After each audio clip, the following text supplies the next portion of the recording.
آج کا دن بہت اہم ہے. اس دن کو میں مہاجر نام پر شہید ہونے والے ساتھیوں کے نام کرتا ہوں جنہوں نے مہاجر پرچم کی حرمت کے اوپر اپنی جانیں قربان کی، مہاجر لفظ پر اپنی جانیں قربان کی. میں ان ماؤں کے نام کرتا ہوں. یہ 18 مارچ کا یوم تاسیس جن سے ہم نے اور الطاف صاحب نے اور تمام پرانے قائدین اگر وہ اپنے گریبانوں میں جھانکیں اور یاد کریں تو ہم نے مہاجر ماؤں سے مہاجر نام پر ایک ایک بیٹا مانگا تھا، یہ کہہ کر کہ ہر گھر سے ایک بیٹا چاہیے اور ہم میسورین مشرقی پاکستان کو بھی واپس لائیں گے، ہم کوٹا سسٹم بھی ختم کرائیں گے اور ہم مہاجروں کو 5ویں قومیت بھی تسلیم کروائیں گے. میں کسی کو الزام دینا نہیں چاہتا، قوم جانتی ہے. منجدھار میں چھوڑ کر ان ماؤں سے کیے ہوئے وعدے کو بھول کر مہاجر لفظ سے انحراف کس نے کیا؟ اللہ تعالیٰ ہم سب کو عقل دے. میں آج ان ماؤں کے نام یہ دن کرتا ہوں جنہوں نے ہماری اپیل پر اپنے بیٹے دیے تھے اور وہ بیٹے قربان ہونے کے باوجود انہوں نے کبھی آپ سے شکوہ نہیں کیا، ہم سے شکوہ نہیں کیا. ہو سکتا ہے کہ بہت سارے لوگ ظاہر ہے مجھ سے خفا ہیں، ظاہر ہے وہ میری بات سے اتفاق نہیں کرتے اور میری کسی بات پر وہ مجھ سے ناراض ہوں گے جس کی وجہ سے وہ میری مخالفت بھی کرتے ہوں گے. وہ میری حمایت کریں یا نہ کریں، لیکن اگر میرے کسی عمل سے کسی بھی شخص کا دل دکھا ہے، اس کو تکلیف پہنچی ہے، تو میں آج اس اہم دن پر آپ سب کو گواہ بنا کر دل کی گہرائیوں سے، اس کو سیاسی اسٹیٹمنٹ نہ سمجھیے گا، میں ان تمام لوگوں سے جن کا دل میری وجہ سے دکھا ہو، میں ان سب سے معافی مانگتا ہوں اور میں سب کو دعوت دیتا ہوں، تمام لوگوں کو، اور ان تمام لوگوں کو بھی میں دعوت دیتا ہوں جو ہماری اس تقسیم کی وجہ سے دل برداشتہ ہو کر کوئی پیپلز پارٹی میں چلا گیا، کوئی کسی مذہبی جماعت میں چلا گیا. ان تمام لوگوں کو میں کہتا ہوں کہ وہ تمام جماعتیں مہاجر قوم کو کچھ نہیں دے سکتی. وہاں کی جدوجہد لا حاصل ہے، دھوکہ ہے. واپس اپنی جماعتوں میں واپس آ جاؤ. پیپلز پارٹی کا کراچی میں کوئی مستقبل نہیں ہے. آنے والے وقتوں میں یہ جو پیسے کے بل پر اور پولیس اور طاقت کے بل پر جو مہاجر بستیوں میں پرچم لگے بھی ہیں، یہ پرچم کل نظر نہیں آئیں گے. یہ سب دھوکہ ہے. تو جو لوگ پیپلز پارٹی میں اور مختلف جماعتوں میں گئے، میں ان کو دعوت دیتا ہوں کہ وہ واپس آئیں. بھائی ہیں، ہم انہیں گلے لگائیں گے اور سب کو ویلکم کریں گے. اور جو لوگ مختلف جماعتوں میں اس وقت کام کر رہے ہیں، میں ان سب کو دعوت دیتا ہوں. قوم کو اس وقت سب کی ضرورت ہے. سب کو متحد ہو کر اپنی قوم کے لیے، اس شہر کے لیے کام کرنے کی ضرورت ہے. اس شہر میں کیا، ملک میں پورے میں، اور ظاہر ہے کسی بھی ملک کے اندر جو بنیادی ضروریات کی چیزیں ہوتی ہیں وہ حکومت کی ذمہ داری ہوتی ہے عوام کو فراہم کرنا. ہم سے ٹیکس لیتے ہیں، وہ کوئی میاں صاحب یا زرداری صاحب اپنی جیب سے خرچ نہیں کرتے، ظاہر ہم سے ٹیکس لیتے ہیں. تو حکومت کی ذمہ داری ہوتی ہے کہ پانی، بجلی، گیس، تعلیم، یہ سب چیزوں کی فراہمی، مواصلات کی ذمہ داری، یہ سب حکومت کی ذمہ داری ہوتی ہے اور حکومت ہم سے ٹیکس لیتی ہے. لیکن کتنا ظلم ہے کہ جو بنیادی سہولتیں حکومت کو فراہم کرنی تھیں عوام کو، ان سہولتوں کے لیے آپ نے ادارے پرائیویٹائز کر دیے. بجلی کی ذمہ داری حکومت کی تھی اور بجلی کی ذمہ داری حکومت کی بغیر منافع کے تھی. اگر کوئی نقصان ہونا تھا تو بھی حکومت نے برداشت کرنا تھا.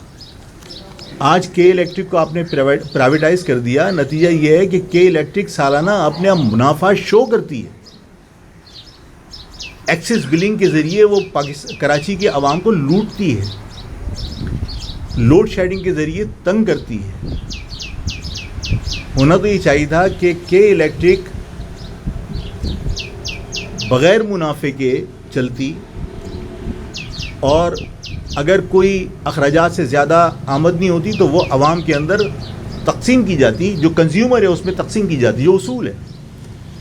لیکن یہاں بجلی 5 گنا قیمت میں پاکستان میں بیچ کر پاکستان گورنمنٹ بنیادی ضرورت عوام کو فراہم کرنے کی بجائے عوام کو نچوڑ کر 5 گنا فائدہ حاصل کر رہی ہے. اگر آپ سمجھتے ہیں کہ یہ دلیل سے حکومت مان جائے گی تو نہیں مانے گی. اس کی دوا صرف آپ کا اتحاد اور احتجاج ہے. میں نے پچھلی پریس کانفرنس میں درخواست کی تھی وزیر اعظم صاحب سے کہ وزیر اعظم صاحب میرے شہر کی زمینیں بیچ کر یا ہڑپ کر بیچی تو اس نے عوام کو تھیں لیکن اس نے پیسے نہیں دیے تھے. تو ملک ریاض نے اس کراچی شہر کی زمینیں ہڑپ کر پیسے کمائے تھے، جس پر سپریم کورٹ نے یہ حکم صادر فرمایا تھا کہ 460 ارب روپیہ جمع کراؤ، 190 ملین پاؤنڈز. وہ جب وہاں سے آئے ہیں برطانیہ سے تو میں نے کہا تھا کہ مجھے اس بحث سے کوئی سروکار نہیں کہ وہ انہوں نے ولنگلی بھیجے تھے یا اکاؤنٹ ان کے جو ہے وہ منجمد کر کے یہاں پیسے بھیجے تھے، لیکن وہ پیسے ملک ریاض کے تھے، آ گئے اور سپریم کورٹ کے رجسٹرار کے پاس تھے. وہ پیسے ملک ریاض کے سپریم کورٹ نے جمع کرنے کے لیے کیوں کہا تھا؟ اس لیے کہ کراچی کی زمینیں ہڑپی تھی اس نے. تو کراچی کی زمینوں کے پیسے کراچی کو ملنے چاہیے تھے نا.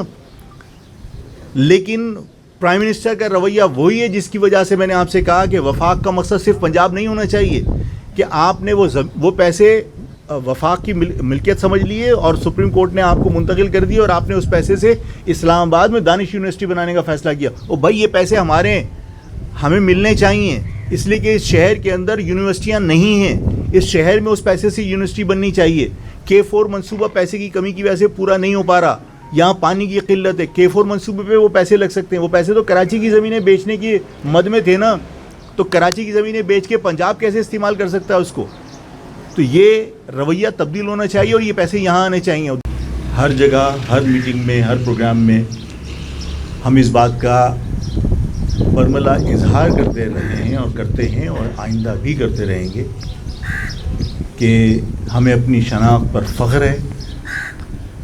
میں اس بات پر یقین رکھتا ہوں کہ اللہ تعالیٰ نے جس چیز کو تخلیق کیا وہ بغیر شناخت کے نہیں ہے. سورہ نساء موجود ہے کہ ہم نے تمہیں پیدا کیا ایک نر اور مادے سے اور رکھی تمہاری قومیں اور قبیلے تاکہ تمہاری شناخت ہو. اور جو اللہ کی مخلوق نے جو چیز تخلیق کی، چاہے وہ یہ کیمرہ ہو، چاہے وہ یہ موبائل فون ہو، چاہے وہ یہ مائک ہو، ہر چیز کی اپنی شناخت ہے، اپنا نام ہے. میں اس بات پر فخر کرتا ہوں کہ میں مہاجر ہوں اور میں ہمیشہ اس بات کا اظہار کرتا ہوں کہ میں اور میری قوم کے لوگ جو مہاجر نظریے سے جڑے ہیں، جو مہاجر نظریے پر یقین رکھتے ہیں، وہ گمراہی میں نہ جینا چاہتے ہیں نہ مرنا چاہتے ہیں. وہ جئیں گے تو شناخت کے ساتھ، وہ مریں گے تو شناخت کے ساتھ. میں نے 1 میٹر کپڑا لینے کے لیے کہا تھا. سب کو بڑا بے چینی سے انتظار تھا کہ آفاق بھائی 1 میٹر کپڑا لینے کے لیے آپ کہہ رہے ہیں تو 1 میٹر کپڑے کا مقصد کیا ہے؟ میں نے کہا کہ جتنے مظالم کو کیا آپ دعا سے روک سکتے ہیں؟ یہ آپ کی اپیل پر اپنا ظلم بند کر دیں گے؟ کیا یہ اپنے رویوں میں تبدیلی لائیں گے؟ کبھی بھی نہیں لائیں گے. ہم نے فیصلہ کیا ہے کہ میں نے اپنی عوام سے کہا کہ 1 میٹر کپڑا لے لیجئے اور لوگوں نے لیا. جب لوگوں نے کپڑا لیا اور سوشل میڈیا پہ انہوں نے باقاعدہ اس بات کا اظہار کیا کہ آفاق بھائی ہم نے کپڑا لے لیا، اب ہمیں بتائیے کیا کرنا ہے، تو مجھے بہت خوشی ہوئی. مجھے امید بندی کہ میری قوم کے لوگوں نے میری درخواست پر، میرے کہنے پر کپڑا لیا ہے اور میں بہت پرامید ہوں کہ اس کے مثبت رزلٹس نکلیں گے. مہاجر قومی موومنٹ نے فیصلہ کیا ہے کہ مہاجر قومی موومنٹ 12 تاریخ کو 12 اپریل کو طاقت کا بھرپور مظاہرہ کرے گی اور مہاجر قومی موومنٹ نے فیصلہ کیا ہے کہ یہ کراچی، جس کے بارے میں یہ تاثر دیا جا رہا تھا کہ کراچی اب کسی بھی ظلم پر آواز نہیں اٹھائے گا، لوگوں نے ایک جھلک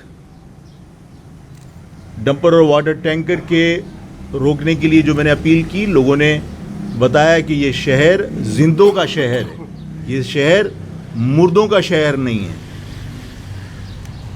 ہم 12 تاریخ کو پھر یہ ثابت کریں گے، کراچی شہر ثابت کرے گا کہ یہ شہر زندوں کا شہر ہے۔ 12 تاریخ کو میں تمام شہر کے لوگوں سے اپیل کرتا ہوں کہ یہ 1 میٹر کپڑے کو فلیگ بنا لیں، اور یہ فلیگ بنانے کے بعد 12 تاریخ کو کوئی بھی شخص، چاہے وہ موٹر سائیکل پہ ہو، چاہے وہ کار میں ہو، چاہے وہ ٹرک میں ہو، جو وہیکل اس کے پاس ہے وہ فلیگ لگا کے گھر سے نکلے گا۔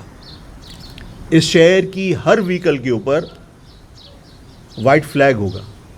اگر عوام اس ذمہ داری کو نبھانے کے لیے باہر نکل جائیں اور ان کو روکنے کی اگر حکومت کوشش کرے، طاقت کا استعمال کرے، میں نے آپ سے کہا ہے کہ یہ پرچم، جو سفید پرچم ہے، یہ امن کی بھی نشانی ہے، اور ہماری انتہا درجے کی کوشش ہوگی کہ ہم پرامن طریقے سے احتجاج کریں، پرامن طریقے سے ہم اپنی طاقت کا مظاہرہ کریں، اپنے اتحاد کا مظاہرہ کریں، جو لوگ وکٹم ہیں ان کے ساتھ یکجہتی کا مظاہرہ کریں۔ لیکن اگر طاقت کا مظاہرہ کر کے ہمارے اس اتحاد کو نقصان پہنچانے کی کوشش کی، جو اس شہر میں ہم بھائی چارگی پیدا کرنا چاہتے ہیں، اگر اس کو نقصان پہنچانے کی کوشش کی، اور اگر عوام نے اپنے طور پر فیصلہ کر لیا، اگر میں یہ کہوں کہ جب تک اس میں ڈنڈا ہے تو یہ جھنڈا ہے، اور جب ڈنڈا نکال لیں تو ڈنڈا ہتھیار ہے، اور اگر عوام نے ظلم اور بربریت کے خلاف اگر یہی کپڑا سر سے باندھ لیا تو پھر شکایت کوئی نہ کرے۔ اس کپڑے کو ایک سفید کپڑے کا ٹکڑا نہیں سمجھنا، اس کے پیچھے مقصد ہے، اور جس دن ڈنڈا نکلا تو ڈنڈا ہتھیار ہے، اور یہ اگر سر سے باندھا تو پھر کیا ہوگا؟ تو یہ سب کو، حکومت کو پتہ ہونا چاہیے کہ ہماری جدوجہد پرامن ہے، لیکن ہمیں اس طرف نہ دھکیلو خدا نخواستہ کہ عوام کو روکنا پھر میرے یا کسی اور کے بس میں نہ رہے۔